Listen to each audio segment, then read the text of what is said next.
Je suis Anestelle Dalpon, artiste-auteur, romancière, prête-plume et officiante de cérémonies poétiques. Je vois le monde en images et je danse avec les mots. Seule ou avec mes invités, je fais briller des histoires. Celles que l'on se raconte, celles qui nous révèlent, celles qui nous émerveillent, celles qui nous chouchoutent autant qu'elles nous chahutent. Installe-toi confortablement et écoute, tout simplement. La solitude, j'en ai peur, elle me terrifie.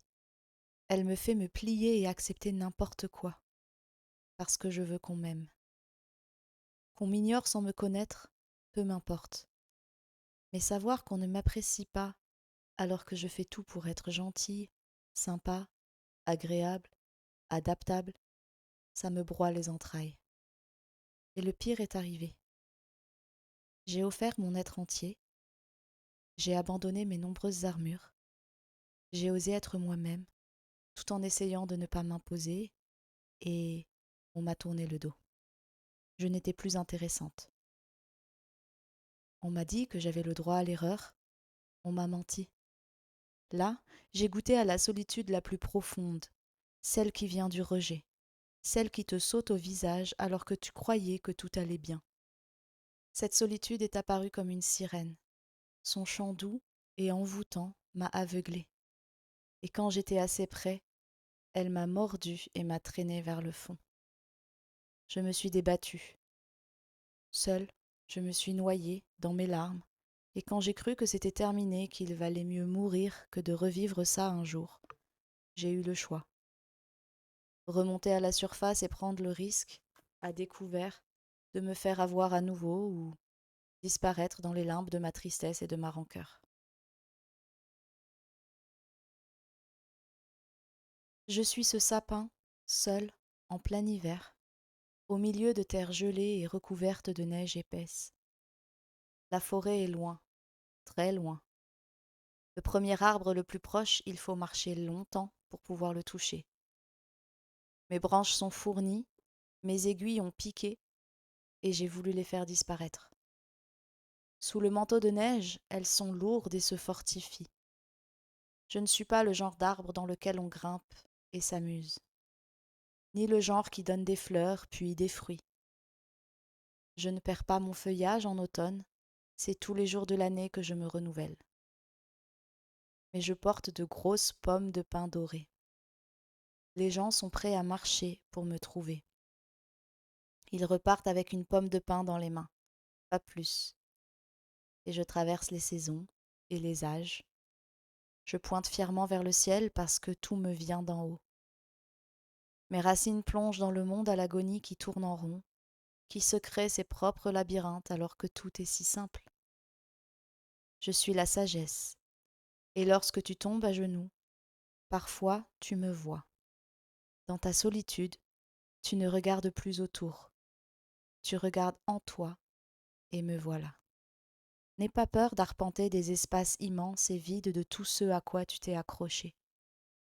Lâche l'amour que tu attends des autres, lâche le soutien et même la compréhension. Personne ne te comprend. Certains touchent du doigt, parfois, quelque chose d'immense qu'ils réduisent à une notion, à un mot, à une case. Personne ne te comprend et tu comprends à peine les autres. Mais cela n'empêche pas l'amour. Je t'attends. Viens, dans le silence, dans ta solitude, dans tes errances. Lâche la forêt qui te rassure et t'étouffe en même temps et marche vers toi-même. Tu me trouveras. Et là, à genoux, tu sentiras combien je sens ta peine et ta souffrance. Et tu sentiras qu'elle est sous toi, que tu peux la laisser te quitter et rejoindre le monde d'en bas. Le monde d'en bas est séparé. C'est pour cela que la solitude est une torture. Laisse-la à ceux qui grouillent sous tes pieds. Toi, lève la tête et vois l'équilibre. l'équilibre du monde. En bas, ce qui pourrit, en haut, ce qui nourrit. Tu n'es pas seul, jamais. Mais tu le ressens parce que tes pieds sont attachés en bas. Et tu oublies ce qu'il y a en haut.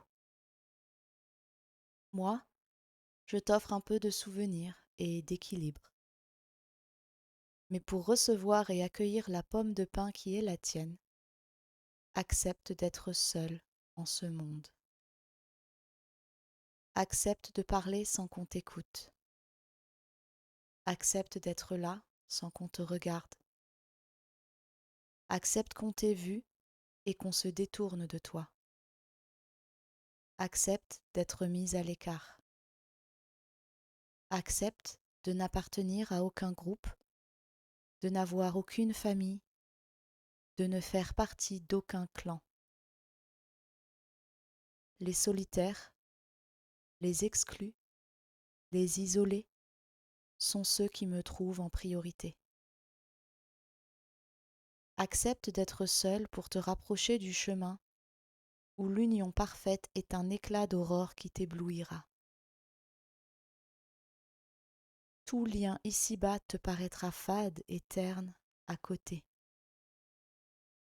Son corps, son sang, les seuls qui attendent ton retour à la maison. Ton corps, ton sang, les seuls qui t'enferment dans l'illusion d'avoir un chez-toi. Ton chez-toi est inaccessible car tes pieds sont encore enchaînés. Marche, reste en mouvement, et quand viendra le jour d'être libéré de ce cocon de prison, tu réaliseras ô combien tu n'as jamais, jamais été seul. N'écoute pas les sirènes de ce monde. Sois sourde à leurs chants qui veulent créer ton malheur, noyer ton espoir, tuer la vie, l'étouffer pour que tu crois que tu es comme elle. Je prends la pomme de pin. Elle brille sans éblouir, comme la neige qui scintille en plein soleil. Elle est énorme dans mes mains. La sagesse en cadeau. Un bout de sagesse pour ressentir le tout, à tout moment, et piétiner ce sentiment de solitude. Je me mets à marteler le sol de mes pas lourds dans un rythme assez tribal. J'enfonce la solitude sous mes talons. Je ne veux plus l'écouter me mentir. Je la renvoie à ceux qui sont séparés, qui n'ont pas trouvé le chemin, la vérité, la vie. Je la sens quitter mes reins en direction de mes genoux puis de mes talons. Elle pénètre la terre et les racines du sapin rient comme si ça les chatouillait. Le sapin n'a que faire de la solitude. Ça ne l'atteint pas. Ses racines la transforment, comme le reste, grâce à ce qui vient d'en haut. Dans ma danse qui ressemble à une transe, alors que je martèle le sol avec le bas de mon corps, ma poitrine aussi est penchée en avant, plus proche du sol. Je me vois lever les bras comme si j'arrachais mes propres racines et les offrais au ciel, à celui qui est le chemin, qui me sourit quelque part même si je ne le vois pas. Je me détache du monde d'en bas, non pour m'en extraire, mais pour assainir mes racines, qui ont besoin d'aller plus profond et ont été parasitées et enchevêtrées dans des racines épineuses et broussailleuses, celles de la mort. La solitude mène à la mort. Et je récupère toute l'étendue de la vie qui m'a été confiée. J'entends des pleurs sous terre, des gémissements de douleur et je ferme mes oreilles. Je suis sourde à ces appels qui voudraient me faire culpabiliser. Je ne serai plus jamais seule et je refuse de me joindre à cette peine qui tue la vie, qui divise, qui alimente la séparation. Je danse en tapant plus fort avec mes pieds, avec mon corps et cette fois, ce sont eux, en dessous, qui ferment leurs oreilles. La vérité leur est insupportable. Ils préfèrent aller séduire d'autres âmes isolées que de rester à me regarder récupérer mon intégrité. Je ne suis pas seule, et si je le ressens à nouveau, alors je me souviendrai du sapin, de la sagesse, de danser l'unité. La sagesse m'est accordée, mais elle ne vient jamais de moi.